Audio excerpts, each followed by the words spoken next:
Aja kalau gitu please welcome Pastor Dennis, kita berikan tepuk tangan yang meriah buat Tuhan.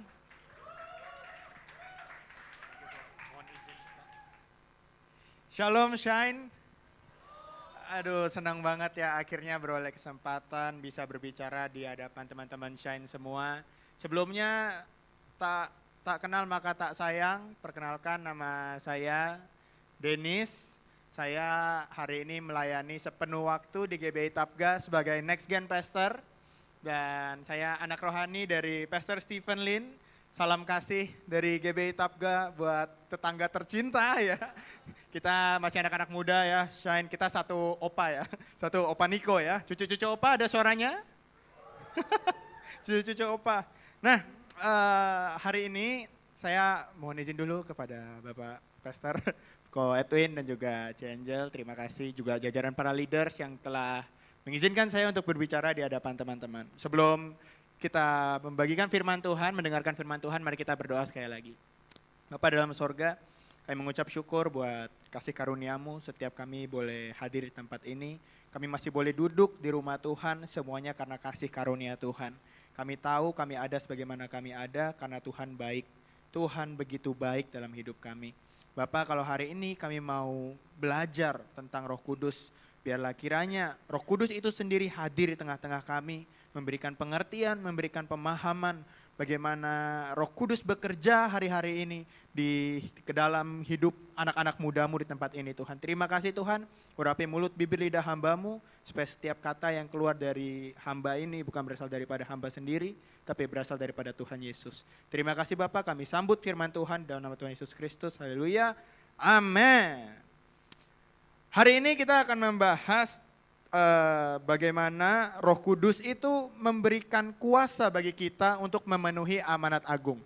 Berapa banyak yang sudah familiar dengan amanat agung? Boleh lambaikan tangannya. Yang sudah familiar. Nah, hari ini judul khotbah saya adalah Empowered by the Spirit. Sama-sama katakan Empowered by the Spirit. Langsung saja kita buka di Matius 28 ayat 19 sampai 20. Dari lahir orang Kristen udah tahu ayat ini. Matius 28 ayat 19 sampai 20. Ini adalah goal kita sebagai gereja Tuhan, yaitu amanat agung. Ya. Kita baca bersama-sama boleh? 3, 2, 1.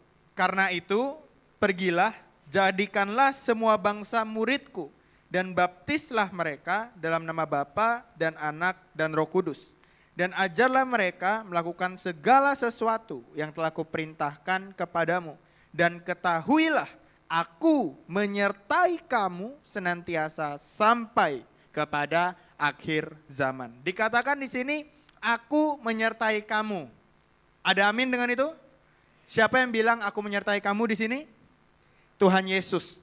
Kita sangat percaya bahwa Yesus Kristus menyertai orang-orang percaya, ya. Tapi apakah hari ini Yesus Kristus secara fisik itu ada bersama-sama dengan kita? Tidak ada, ya. Nah, kalau seandainya kita anak-anak muda kan biasa kritis ya. Nah, seandainya kita kritis dikit aja, kalau kita baca amanat agung ini, ya, aku menyertai kamu. Coba kita pikir bersama-sama. Bagaimana seseorang yang sebentar lagi akan pergi meninggalkan kita naik ke surga, di saat yang bersamaan dia bilang, aku menyertai kamu. Menangkap? Ngerti kan? Maksudnya bagaimana bisa di saat yang bersamaan dia mau pergi, tapi di saat yang sama juga dia bilang, aku menyertai kamu. Karena kita semua tahu setelah dia ngomong seperti ini, dia bilang kamu akan menerima kuasa kalau Roh Kudus turun ke atas kamu, dia naik ke surga. Ya. Nah, jadi sebenarnya siapa yang menyertai kita di bumi ini? Ya, sama-sama kita ketahui bahwa Tuhan Yesus itu, waktu dia bilang ini dia udah mau naik ke surga. Dan di mana Tuhan Yesus berada sekarang? Di mana Tuhan Yesus berada sekarang? Di surga, betul. Alkitab mencatat saat ini Tuhan Yesus Kristus duduk di sebelah kanan Allah Bapa. Ya, nah, next slide. Lalu bagaimana Yesus menyertai gerejanya dalam menjalankan amanat agung? Kalau seandainya dia di surga, sedangkan kita di bumi ini. Nah, ini menarik kan? Kenapa dia bilang aku menyertai kamu pas dia udah mau pergi? Nah, kita baca Yohanes 14 ayat 16 sama-sama, 3, 2, 1. Aku akan memberikan kepadamu seorang penolong yang lain supaya ia menyertai kamu selama-lamanya. Kata yang dipakai adalah menyertai kamu juga. Jadi ternyata dia udah menjanjikan seorang penolong yang lain. Ya, saya sangat yakin 100% kita semua di sini tahu siapa penolong yang dimaksud oleh Yesus Kristus. Boleh saya dengar suaranya Shine? Siapa nama penolong yang dijanjikan oleh Yesus Kristus?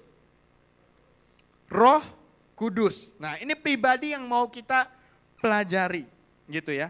Nah, kita perlu sadari sebagai anak-anak muda hari ini sedikit teologi dikit ya. Nah, Roh Kudus itu adalah satu-satunya pribadi Allah yang berdiam di muka bumi. Ya, ada 3 pribadi Allah ya. Gak usah bingung dengan sama Trinitas. Simpelnya gini, manusia itu terdiri dari jiwa, raga, dan roh. Apakah jiwa Denis berbeda dengan raga Denis? Tidak, dia sama-sama Denis. Nah, karena kita diciptakan dalam rupa seperti Allah, baiklah kita menciptakan manusia segambar dan serupa dengan kita, maka dari itu konsep Tritunggal itu sendiri ada di dalam kita. Nangkap ya? Jadi nggak usah bingung. Gimana ya kok Tuhan kita jadi ada 3 ya? Enggak. Dia itu Tuhan, tapi dalam pribadi Bapa, Anak, dan Roh Kudus. Nah, sekarang kita tahu sama-sama Allah Bapa di mana? Di surga. Dia bertahta di surga. Sesuai dengan firman-Nya, dia bertahta di atas pujian umatnya.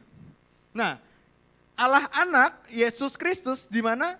Duduk di sebelah kanan Allah Bapa. Maka dari itu Yohanes 1 ayat 1 bilang apa? Pada mulanya adalah firman, firman itu bersama-sama dengan dia, dan firman itu adalah Allah. Ya, firman itu kan Yesus Kristus ya. Nah, dia duduk di sebelah kanan Allah Bapa. Jadi mereka satu, mereka ada di surga. Amin. Nah, karena Allah Bapa bertata di surga, Allah Anak berkuasa di surga juga, Allah Roh Kudus itulah satu-satunya pribadi Allah yang bekerja sampai hari ini di muka bumi. Amin. Nah, Roh Kudus inilah pribadi Allah yang memanifestasikan kuasanya, mujizat-mujizat, kerja-kerjanya yang luar biasa dari hamba-hambanya. Roh Kudus inilah yang kasih kekuatan itu di muka bumi ini. Oke, lalu apakah Tuhan Yesus bohong waktu dia bilang, aku akan menyertai kamu? Sekali-kali tidak, mustahil dia berbohong. Karena apa? Roh Kudus adalah anak, anak adalah Roh Kudus. Roh Kudus adalah Bapa, Bapa adalah Roh Kudus. Menangkap sampai di sini? Yang menangkap boleh katakan yes? Oke. Nah, jadi kita sekarang memperoleh kesimpulan bahwa Roh Kuduslah yang akan menyertai kita. Dalam hal apa? Dalam hal ini kita kaitkan dengan pemenuhan amanat agung. Sebenarnya Roh Kudus itu sangat menyertai kita dalam segala apapun yang kita kerjakan. Tapi dalam hal ini kita akan berbicara secara lebih spesifik dalam pemenuhan amanat agung. Karena percayalah teman-teman, apapun panggilanmu, apapun situasi hidupmu, itu tidak akan merubah amanat agung. Sebuah fakta bahwa kamu sebagai gereja dipanggil untuk mengerjakan amanat agung. Amin. Jadi setiap, katakan kanan kirinya, kamu dipanggil. Kamu diperintahkan untuk mengerjakan amanat agung. Nah, jadi sekarang kita buka firman Tuhan, next slide, di Kisah Para Rasul 1 ayat 6 sampai 8. Ya. Paling atas ayat 6, yang tengah ayat 7, paling bawah ayat 8. Kita baca dulu ayat 6 sampai 7 dulu. 3, 2, 1. Maka bertanyalah mereka yang berkumpul di situ. Tuhan, maukah engkau memulihkan kerajaan bagi Israel? Jawabnya, engkau tidak perlu mengetahui masa dan waktu yang ditetapkan Bapa sendiri menurut kuasanya. Nah, saya mau kita semua fokus dulu di sini ya. Seringkali kita sebagai orang Kristen ya, sebagai orang percaya dalam pelayanan kita itu sama seperti orang-orang mereka yang berkumpul di situ. Mereka cuma berpikir bagaimana dan kapan target kita akan tercapai. Tahu dasar bangsa Israel itu menanti seorang Mesias untuk hadir? Mereka itu rindu supaya mereka dibebaskan dari penjajahan Romawi. Mereka pikir Mesias yang akan datang itu kayak panglima perang. Ya. Makanya dikatakan di sini, Tuhan maukah engkau pada masa ini memulihkan kerajaan bagi Israel? Karena itu emang tujuan mereka. Kapan nih kerajaan Israel dipulihkan? Nah, seringkali kita dalam pelayanan kita tuh cenderung lebih sering memikirkan bagaimana mencapai hasil dan kapan hasil itu bisa kita capai kira-kira. Ya, misalnya contoh ya, gimana dan kapan ya kita bisa punya 1000 jemaat sekali ibadah? Gimana dan kapan ya kerohanian kita bisa bertumbuh? Atau gimana dan kapan ya skill dalam pelayanan, bermain musik, bernyanyi itu bisa berkembang gitu. Nah, itu juga pertanyaan saya soalnya. Ya kan? Makanya saya bawa 4 anak di sini supaya nanti kalau saya narik lagu, mereka narik duluan. Mereka narik duluan. Siap ya, udah siap. Awas ya meleset ya. Jangan bikin malu ya. Nah, atau pertanyaan yang lebih fundamental, yang lebih terkait dengan pembahasan kita hari ini. Gimana dan kapan ya pemuritan dalam sel grup kita itu bisa berjalan dan memberi dampak buat hidup orang. Gitu. Seringkali kita terjebak dalam bagaimana dan kapan targetnya harus tercapai. Gitu. Nah, tapi pertanyaannya, salah nggak sih kita berpikir demikian? Salah nggak kalau kita punya target? Jawabannya nggak salah. Tapi itu nomor 2. Karena yang utama adalah dipenuhi oleh Roh Kudus. Kita baca ayat 8. Tetapi kamu akan menerima kuasa kalau Roh Kudus turun ke atas kamu. Dan kamu akan menjadi saksiku di Yerusalem dan seluruh Yudea dan Samaria dan sampai ke ujung bumi.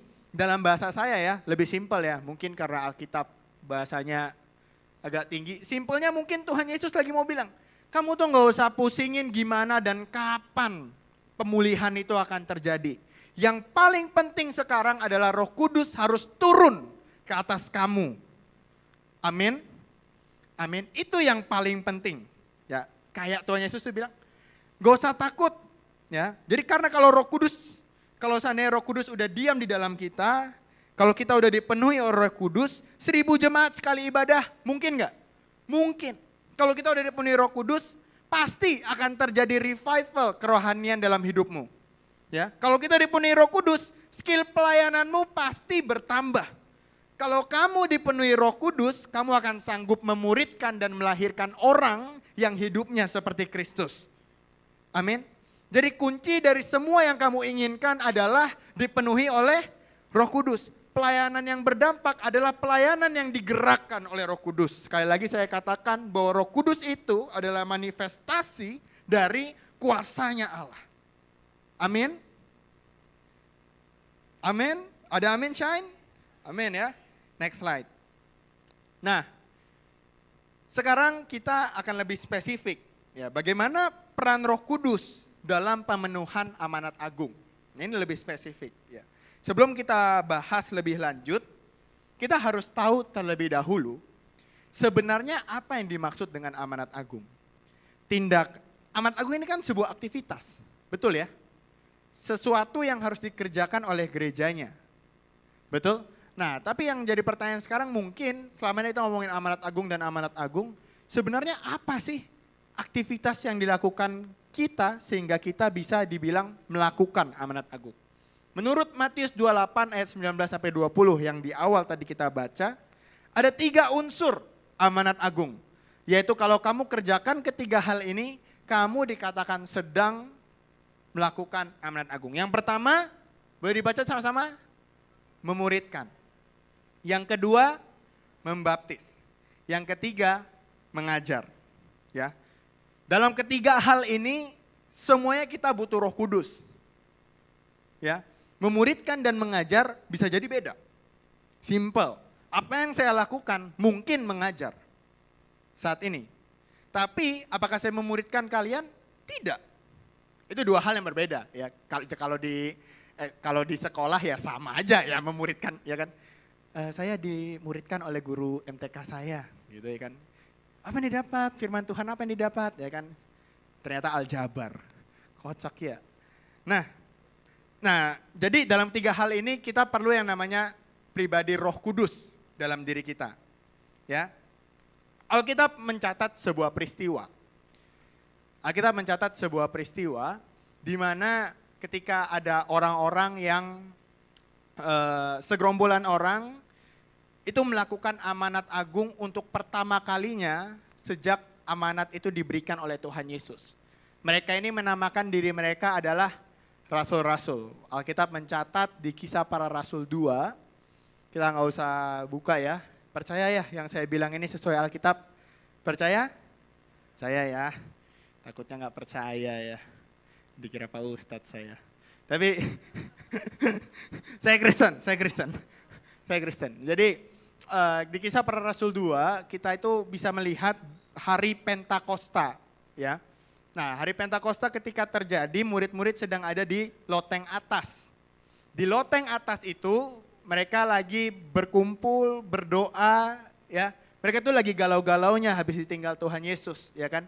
Lalu Alkitab mencatat tiba-tiba kedengaranlah kepada mereka seperti suatu tiupan angin yang keras. Ya. Dan tiba-tiba tampaklah kepada mereka lidah-lidah seperti nyala api dan hinggap ke atas mereka. Dan seketika itu juga mereka mulai berbicara dalam bahasa-bahasa asing, bahasa roh. Amin. Bahasa roh, ya kalau cucu-cucu Opa Niko pasti bahasa roh. Amin. Amin. Ya. Bahasa-bahasa asing itu bahasa roh. Ketika mereka lagi berbahasa roh, lagi asik nyembah Tuhan kayak kita tadi ya kan. Kita berbahasa roh dan lain-lain. Tiba-tiba ada orang dari luar teriak, wah ini mereka nih mabok ini. Mabok nih, dia pikir klub apa? Kan enggak ya, kita lagi berdoa, lagi enggak minum-minum ya. Tapi dia pikir klub ini lagi mabok nih, mereka ngomong-ngomong kayak gitu. Tiba-tiba berdirilah seorang dari para rasul-rasul itu, Petrus, berdiri. Dan tiba-tiba mereka bilang, hey, orang-orang ini tidak mabok seperti yang kalian pikirkan. Kemudian dia mulai bersaksi bagaimana Yesus Kristus itu adalah Tuhan. Seolah-olah sekonyong-konyong. Petrus tiba-tiba muridin semua orang ini. Yesus Kristus adalah Tuhan. Ya kan? Dan kita lihat kuasa Roh Kudus itu termanifestasi dalam Petrus waktu dia ngomong itu. Jadi tiba-tiba dia memuridkan orang-orang yang datang. Alkitab mencatat berapa? 3.000 orang. Ya, 3.000 orang itu yang bertobat. Yang belum bertobat, yang kita nggak tahu lagi. Ya kan? Lebih banyak Petrus ngomong. Nah, kemudian Kisah Para Rasul 2 ayat 41 berkata seperti ini. Orang-orang yang menerima perkataannya itu memberi diri dibaptis. Dan pada hari itu jumlah mereka bertambah kira-kira 3.000 jiwa. Jadi tadi Petrus memuridkan, setelah dia memuridkan menghasilkan orang yang kemudian menerima perkataannya dan dibaptis. Ya. Kemudian di ayat selanjutnya Kisah Para Rasul 2 ayat 42, mereka bertekun dalam pengajaran rasul-rasul dan dalam persekutuan dan mereka selalu berkumpul untuk memecah roti dan berdoa. Jadi di sini kita lihat Petrus ini ya, kalau seandainya kita Petrus lah, kita taruh diri kita Petrus. Mungkin 3 bulan belakangan ini itu adalah hari terberat buat Petrus. Ya enggak? Momen-momen di mana Tuhan Yesus sudah mau ditangkap. Dia kan sempat dibilang iblis ya sama Tuhan Yesus. Ya kan? Sekali-kali itu gak boleh terjadi. Itu dia habis dipuji sama Tuhan Yesus, langsung dibanting. Dibilang, enyahlah iblis. Bayangin, enyahlah iblis. Kau gak memikirkan rencana Allah. Itu pasti kalau kita sebagai seorang murid, ditegur sama pemimpin kita. Bayangin kalian ditegur Pastor Edwin, enyah kau iblis. Itu kan, sakit pasti ya. Sakit pisan. Sakit banget. Jadi Petrus pasti ngalamin kegalauan itu waktu dia bilang, enyah kau iblis. Mungkin ya, mungkin Pastor si Petrus ini lagi proud-proudnya habis dipuji Tuhan Yesus. Jadi dia berani kan narik Tuhan Yesus, sekali-kali gak akan terjadi itu. Disikat kan, enyah kau iblis. Sakit hatinya. Untung Petrus bukan gereja-gereja zaman sekarang, banyak kepahitan. Cuaks. Tapi Petrus enggak, Petrus tetap ikut Yesus. Itu ya pelajaran sampingan ya, tetap ikut Yesus. Nah, dan Petrus gak cuma ditegur enyahlah iblis ya. Dia masih sombong aja. Dia bilang, Tuhan, sekalipun yang lain pergi, aku ikut sampai mati. Ya kan? Habis itu Tuhan Yesus bilang, kau mau ikut sampai mati? Sebelum ayam berkokok aja nih, kau udah nyangkal aku 3 kali. Wih, itu rasanya gimana? Kita bayangin aja pemimpin kita ngomong gitu ya. Wih, mak dia meragukan kesetiaan aku. Kok jadi Batam kali ya? Saya kalau bahasa Ibrani kan gak bisa. Dia meragukan kesetiaan aku. Itu pasti udah terluka hati Petrus. Ya kan? Akan kubuktikan kepadanya. Aku setia sampai mati. Begitu dia ditangkap, dilihat cambuknya, diceplak ya kan. Muka Yesus sudah gak berbentuk lagi. Gemetar Petrus. Lupakan setia itu. Lupakan. Habis itu udah bilang, kamu salah satu pengikutnya. Dia bersumpah, kata Alkitab kan. Sumpah. Wah, padahal Tuhan Yesus sudah ngajar jangan bersumpah. Gitu kan katanya. Sumpah, aku gak kenal dia. Tiba-tiba ayam berkokok. Kukuruyuk, kukuruyuk. Saya sangat percaya Petrus bukan sadar karena ayam berkokok. Petrus sadar karena dia lihat dari jauh Yesus tatap dia. Aduh, saya merinding. Bayangin gak? Bukan karena ayam Petrus sadar. Karena Yesus lihat dia dari jauh. Dengan mukanya yang udah babak belur, Yesus lihat dia. Itu saya bayangin sekarang aja saya mau nangis tuh kalau saya jadi Petrus. Astaga, kok saya bisa gak setia gitu ya. Kita sering kayak gitu ya. Kita sering kayak gitu ya. Anak-anak muda banyak yang terjerat dalam dosa yang gak bisa diikat. Yang gak bisa diikat gimana sih? Yang gak bisa dilepas. Ya kalau gak bisa diikat puji Tuhan ya. Gak bisa dilepas. Setiap hari kita pengen, saya gak mau lagi ngelakuin itu. Saya mau setia sama Tuhan Yesus. Tapi ketika kita jatuh, aduh kenapa saya lakuin? Mungkin kayak gitu Petrus. Ya. Kemudian selain itu, begitu Yesus bangkit, kita semua tahu kan. Petrus ini, Tuhan Yesus waktu bangkit dia bilang, kasih tahu murid-murid, aku mendahului mereka ke Galilea. Oke, pas mau pergi dia bilang, jangan lupa kasih tahu Petrus. Ya, kenapa dia bilang kasih tahu Petrus? Karena kalau seandainya dia nggak bilang itu, mungkin waktu Maria Magdalena masuk, guys, Yesus bangkit. Semuanya berdiri, kita keluar kejar Yesus, Petrus paling belakang. Pet, kenapa lu nggak mau ikut? Gue udah bajingan. Gue udah gak layak ikut Yesus. Gue udah sangkal dia. Tapi, wah luar biasa Yesus bilang, jangan lupa ajak Petrus. Jangan lupa ajak Petrus. Keren banget kasihnya Tuhan Yesus ya. Oh saya udah melenceng jauh nih dari topiknya. tapi itu ya. Nah jadi ketika dia ketemu Petrus ya kan. Teman-teman ingat waktu dia mancing. Waktu Tuhan Yesus datangin dia setelah Yesus bangkit. Adakah ikan padamu? Gak ada. Lempar jaring ke kanan. Kanan apa kiri? Kanan ya, dalam nama Yesus gak salah. Kanan ya. Kanan. Jangan dilaporin Pastor Stephen ya kalau salah ya. Kanan. Nah begitu kanan ya. Tahu-tahu mereka dapat ikan banyak. Menariknya adalah, sorry ya ini agak ini ya. Menariknya adalah, cara Yesus panggil Petrus di situ, itu cara yang sama Yesus panggil dia jadi murid dia pertama kali. Banyak orang bilang Petrus itu pergi mancing, banyak kan yang menafsirkan dia kembali ke hidup lamanya. Tapi menurut saya Petrus pergi mancing itu he expect untuk ketemu encounter yang sama kayak dia pernah jumpai sama Yesus pertama kali. Dan tiba-tiba waktu Yesus kayak gitu, dia langsung buka baju kan. Dia langsung pakai baju. Dia terjun. Nah ini bagi saya juga kocak nih ya Petrus ya. Dimana-mana kalau berenang kan kita buka baju ya. Dia pakai, itu Tuhan dia pakai, dia berenang. Lucu juga.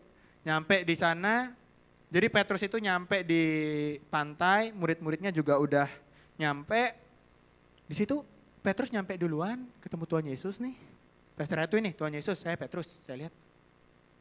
Ya saya gak berani ngomong apa-apa, masih gak enakan. Ya, nangkep ya. Tapi luar biasa Tuhan Yesus. Tuhan Yesus pecahin keheningan dengan bilang apa? Makan. Lucu ya. Tapi Alkitab memang selalu ngomong makan, tentang makan. Karena kita percaya kalau dalam memuridkan perut kenyang, hati terbuka. Makanya anak-anak saya ini kalau pemuritan, saya bayarin. Pulang dengan air mata. Saya pernah mau isi bensin, gara-gara kalian saya nggak bisa isi bensin. Ya, tapi itu, Petrus makan. Habis itu baru Tuhan Yesus tanya, apakah engkau mengasihi aku? Simon, apakah engkau mengasihi aku? Apakah engkau mengasihi aku? Petrus sudah nggak bisa jawab apa-apa tuh. Kalau dibahasakan hari ini mungkin Petrus bilang, Tuhan engkau tahu aku sayang sama Tuhan. Tapi aku nggak sanggup. Ya kan? Nah jadi itu dasar saya bilang mungkin hidup Petrus waktu itu lagi hancur-hancurnya. Lagi hancur-hancurnya. Lah iman kekristenan dia mungkin lagi nggak baik-baik saja. Apalagi habis itu Tuhan Yesus terangkat. Ya kan? Dia nggak bisa lihat lagi panutannya. Jadi dalam berdoanya itu pun mungkin takut-takut. Ya. Tetapi ketika Roh Kudus turun ke atasnya, he suddenly became alive. Yang tadinya sembunyi-sembunyi karena takut, ya, tiba-tiba kita tampil dengan bold, langsung kerjain amanat agung. Tadi semua unsur tadi ada, dia memuridkan, membaptis, mengajar. Tiba-tiba dia lakukan itu semua dan kuasa Roh Kudus menyertai dia. 3.000 orang bertobat. Khotbah Petrus, teman-teman, khotbah Petrus, teman-teman baca, gak sampai 10 menit tuh. Itu kalau intonasi dan lain itu tepat sama kayak kita, itu gak nyampe 10 menit. Taruhlah Petrus mungkin nambahin kata-kata lain ya. Mungkin dia ngomong terlalu cepat, jadi penulisnya, aduh ngomong apa tadi dia? Ya kan? Taruhlah 15 menit. 15 menit 3.000 orang bertobat, buset. Saya udah 15 menit lebih belum nih? Ada yang sudah bertobat? Berarti harus menanti Roh Kudus lebih lama lagi. Ya. Beri kemuliaan bagi nama Tuhan dulu dong. Agak sepi. Nah, 3.000 orang bertobat. Jangan-jangan dari 3.000 orang itu ada yang dulunya teriakan salibkan dia. Nah, kita sebagai gereja, tantangan kita adalah bagaimana kita memuridkan orang yang dia sama sekali nggak percaya sama Tuhan Yesus. Betul? Kadang kita selalu pusing, gimana ya caranya ya? Gimana cara masuknya? Tapi di sini kita belajar, kalau Roh Kudus ada atas kamu, tidak ada yang mustahil. Tidak ada yang mustahil, katakan amin. Ya? Nah, jadi kita belajar tadi di Alkitab, dia menceritakan ketika gerejanya dipenuhi oleh Roh Kudus, amanat agung pasti akan dikerjakan dengan sangat efektif. Ya, itu pelajaran pertama. Kalau Roh Kudus ada, pasti amanat agung itu sangat efektif. Ya. Saya sangat percaya, boleh next slide? Ya, ini yang tadi. Keseruan cerita nih saya. Next lagi. Ya, saya sangat percaya di hari-hari terakhir Roh Kudus akan dicurahkan dan gerejanya akan kembali diperlengkapi dengan kuasa gereja mula-mula. Amin. Sekarang kan kita selalu bertanya, apa iya kita sanggup melakukan seperti itu? Kena bayangan Petrus, sembuh. Ada yang mau coba bayangan saya? Kena bayangan Petrus, sembuh. Dikasih sapu tangan, sembuh. Emas dan perak tidak ada padaku. Paling ikonik, keren banget Petrus ya. Paling demen sama Petrus nih. Sembuh, semuanya sembuh. Sekarang kita merasa mungkin gak kita melakukan hal itu lagi? Saya sangat percaya akan datang masanya, bahkan mungkin sudah datang, Tuhan membangkitkan anak-anak muda yang sering banget digaungkan oleh gembala pembina kita, generasi Yeremia. Tuhan akan membangkitkan kita melakukan hal-hal yang sama seperti yang dilakukan rasul-rasul. Kenapa? Ini dasar firman Tuhannya, Kisah Para Rasul 2 ayat 17, Shine boleh baca bersama-sama, 3, 2, 1. Akan terjadi pada hari-hari terakhir. Demikianlah firman Allah, bahwa aku akan mencurahkan rohku ke atas semua manusia. Maka anak-anakmu laki-laki dan perempuan akan bernubuat. Dan teruna-terunamu akan mendapat penglihatan-penglihatan. Dan orang-orangmu yang tua akan mendapat mimpi. Juga ke atas hamba-hambaku laki-laki dan perempuan akan kucurahkan rohku pada hari-hari itu. Dan mereka akan bernubuat. Hari-hari terakhir. Hari-hari itu. Nah, itu menunjuk kepada hari kapan? Hari ini. Zaman now. Kalau kata Pak Niko kan? Zaman now. Hari ini, katakan hari ini. Sekarang. Ya. Tuhan Yesus sudah sangat-sangat dekat. Amin. Siapa yang percaya Tuhan Yesus sudah mau datang? Boleh pegang tangan? Yang nggak percaya juga nggak apa-apa, saya nggak maksa deh. Ya. Nah, karena memang Alkitab bilang kita nggak tahu kapan Tuhan Yesus datang. Tapi kita bisa melihat tanda-tanda zaman. Apa aja itu istilah Alkitab, diantaranya perang yang berkecamuk, ya kan? Ajaran-ajaran palsu, guru-guru sesat, ya kan ada tuh yang verified IG-nya. Aduh, bisa pula kayak gitu dia ya. Tapi, sorry. Aduh, out of character nih. Boleh diputarkan video yang saya kasih? Teman-teman kita nonton dulu ya, boleh ya? Oke, boleh diputar. Mengerti dan melihat. Alkitab pun sering bertabrakan. Aduh, ketahuan orangnya nih. Bisa nggak? Bisa nggak? Kekristenan progresif mengerti dan melihat bahwa Alkitab pun sering bertabrakan. Bahwa tidak semuanya itu menjadi satu patokan yang selalu dipakai Tuhan di setiap waktu. Dan artinya semua itu kita harus melihat buku itu sebagai buku yang mungkin diinspirasi oleh Tuhan. Tapi ditulis oleh manusia dan tidak bisa menjadi patokan hitam putih kayak kunci surga itu bukan di dalam buku yang namanya Alkitab. Tapi semuanya bisa ditafsirkan secara progresif. Progresif artinya selalu diperbaharui. Jadi hari ini pun kita bisa mempertanyakan berlaku atau enggak, beneran seperti itu atau enggak. Kalau Habib Jafar nggak masuk surga, dia masuk neraka karena dia bukan anak Tuhan Yesus, gue ikut dia aja deh. Gue berani ngomong seperti itu karena kalau memang Tuhan gue nggak kayak gitu, gue nggak sembah dia. Kalau Habib Jafar nggak masuk surga, dia masuk neraka karena dia bukan anak Tuhan Yesus, gue ikut dia aja deh. Gue berani ngomong seperti itu karena kalau memang Tuhan gue nggak kayak gitu, gue nggak sembah dia. Nah, itu tadi ajaran palsu. Ini perang yang sedang terjadi di Israel. Berbahagialah yang udah pernah ke Israel ya. Sekarang udah susah.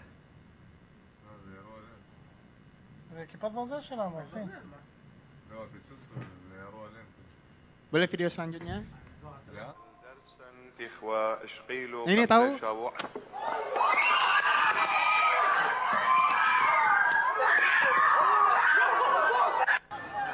Nah, ini juga perang tadi ya.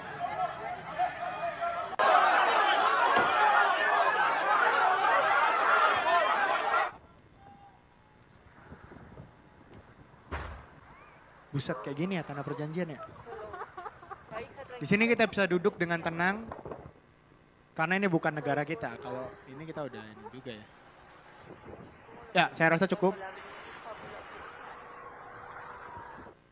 Jadi itu yang sedang terjadi hari-hari ini. Semua tanda-tandanya sudah nyata. Saya sangat yakin kalau masih ada yang nggak percaya Tuhan Yesus bentar lagi datang, dia akan dibuktikan kalau dia itu salah. Dari dulu kan kita bilang dari sejak kapan pendeta gue bilang Tuhan Yesus mau datang, belum datang-datang. Tapi kali ini saya sangat yakin bentar lagi dibuktikan salah. Ya, saya sangat percaya dengan apa yang menjadi tuntunan Bapak Gembala Pembina kita, Opa Niko ya, bahwa tahun 2033 adalah goal pemenuhan amanat agung.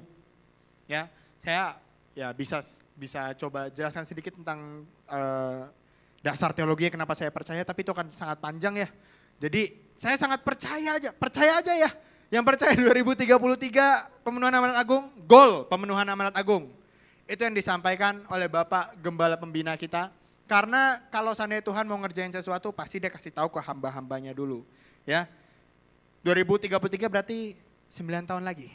Ya, yang belum nikah cepat nikah ya. 2033, 9 tahun lagi. Ya, sangat dekat. Nah, jika pemenuhan amanat agung memerlukan kuasa Roh Kudus seperti yang tadi kita udah sampaikan, maka hari-hari ini adalah hari yang paling tepat, saat-saat yang paling tepat di mana Roh Kudus dicurahkan besar-besaran. Amin ya. Kita akan melakukan hal-hal yang besar juga ketika Roh Kudus ada dalam hidup kita. Amin. Kalau seandainya zaman dulu kita bisa lihat di Alkitab bagaimana rasul-rasul ngelakuin mukjizat, tapi di saat yang bersamaan gereja dipersekusi. Ya. Demikian juga akan terjadi. hari-hari menjelang kedatangan Tuhan Yesus. Tadi kita lihat seorang pendeta yang lagi khotbah ditusuk, ada yang bawa pisau ya? Nggak ada ya? Nggak ada ya? Nggak ada. Nah, tapi kita lihat itu, gereja mulai dipersekusi. Tapi satu hal yang pasti, semakin gereja ditekan, semakin gereja itu penuh kuasa dalam Roh Kudus. Amin. Nah, teman-teman boleh keluar tanpa ingat satu kata pun dari saya, tapi yang ini tolong diingat. Bahwa Roh Kudus hanya akan dicurahkan kepada murid-murid Tuhan Yesus. Gak cuma murid-murid Tuhan Yesus, tetapi murid-murid Tuhan Yesus yang menanti-nanti. Itu firman Tuhan. Makanya Tuhan Yesus bilang di Kisah Para Rasul pasal 1 ayat 4, di situ dikatakan, jangan tinggalin Yerusalem. Jangan tinggalin Yerusalem. Tunggu di Yerusalem. Hari ini apa yang menjadi Yerusalemmu? Ibadah, saat teduh, menara doa, tadi ada diumumkan 3 hari teman-teman akan berdoa. Jangan tinggalkan Yerusalem. Amin. Katakan kanan kiri, jangan tinggalkan Yerusalem. Ya. Jadi tadi ada 2 unsur. Yang pertama kamu harus menjadi murid. Ya. Kalau kamu menjadi murid artinya apa? Kamu dimuridkan dan memuridkan. Itu ciri-ciri murid. Yang kedua, apakah kamu adalah murid-murid yang menanti-nanti Tuhan Yesus? Nah, itu penting juga. Ya. Murid-murid Tuhan Yesus dulu itu menanti, berdoa, dia minta dalam doanya supaya Roh Kudus dicurahkan. Ya. Kita itu ada di masa-masa penantian. Menanti ini sangat penting. Karena saya temukan banyak anak muda, ya, mereka tuh sebenarnya penasaran, gimana sih bahasa roh? Gimana sih bahasa roh? Memang betulan ada bahasa roh. Gimana rasanya dipenuhi oleh Roh Kudus sih? Anak muda kan kadang kalau udah mulai nggak percaya, mulai cenderungnya menuduh bahwa itu bohong, ya kan? Nggak ada kali itu bahasa roh, dibuat-buat kali, ya kan? Tapi sebenarnya cara terbaik untuk membuktikan kepada mereka bahwa Roh Kudus dan bahasa roh itu nyata adalah mereka mengalami sendiri. Betul ya? Tapi masalahnya kadang kita bilang mintalah akan diberikan. Betul. Tapi ketika anak muda dengar itu, banyak dari mereka yang cuma datang di hari Pentakosta, altar call masuk, Tuhan curahkan Roh Kudusmu, minta. Mereka nggak dapat. Kenapa? Karena mereka tidak menanti-nantikan. Mereka tidak mempersiapkan diri dari hari-hari ini. Murid-murid tuh nunggu 10 hari loh. 10 hari. Jadi mereka nggak cuma di hari H Pentakosta ya mereka minta-minta. Mereka menanti. Nah justru masa-masa penantian itu nggak kalah krusial dari hari H Pentakosta. Ya, karena bagaimana kamu menanti akan menentukan apakah kamu akan dipenuhi Roh Kudus atau tidak. Amin. Nah, so hari ini teman-teman Shine, kita sama-sama cucu opa ya. Kalau izin, saya mau mengingatkan satu hal ini, ketahuilah juga teman-teman ya, kita itu vessels-nya Tuhan. Kita itu bejananya Tuhan. Ya. Kita itu gerejanya Tuhan di akhir zaman. Kita tuh gerejanya Tuhan yang akan melihat pemenuhan dari amanat agung. Kayaknya dari zaman dulu sebenarnya semua rasul-rasul, orang-orang percaya itu mau lihat kapan seluruh dunia ini dipenuhi pengenalan akan Tuhan Yesus. Kita itu gereja-gereja akhir. Bapak-bapak gereja kita di awal, Petrus dan kawan-kawan itu udah mulai start strong. Kita gereja akhir zaman harus finish strong. Kita harus finish strong. Kembali lagi di dasar tadi saya katakan, gak perlu ketahui kapan ini, kapan itu, bagaimana caranya ini itu. Yang paling pertama, yang paling perlu kita fokuskan adalah gimana kita hari ini terima Roh Kudus. Gimana kita di hari Pentakosta nanti berjumpa secara pribadi dengan Allah Roh Kudus itu. Ya, kalau pada hari terakhir ini kamu mau berkata, aku rindu untuk terlibat dalam memenuhi amanat agung. Sekali lagi, cuma satu hal yang kamu perlukan. Dan gak ada yang lebih penting dari itu. Yaitu kamu harus dipenuhi oleh Roh Kudus. Amin. Saya undang kita untuk bangkit berdiri. Tim musik boleh bantu saya. Ini saatnya kalian beraksi. Udah. Saya mau nyanyi lagu Come Holy Spirit, Fall in this place. I need more and more of you.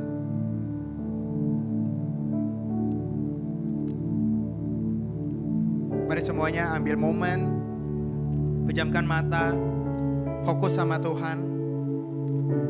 Hari ini gak ada poin, gak ada apapun itu dalam khotbah hari ini. Tapi biarlah apa yang kalian tangkap hari ini adalah bagaimana kamu harus mengejar, menanti-nanti Roh Kudus untuk turun ke atas kamu. Kita sembah Tuhan. Oralabas shikiralabata karalabata karalabas. Inamakana bosandara labakara labasandara labakara labas. Oralabata karalabas. Shiridiara labakara labas. Mari berbahasa roh. Semua yang sudah bisa berbahasa roh, kita berbahasa roh.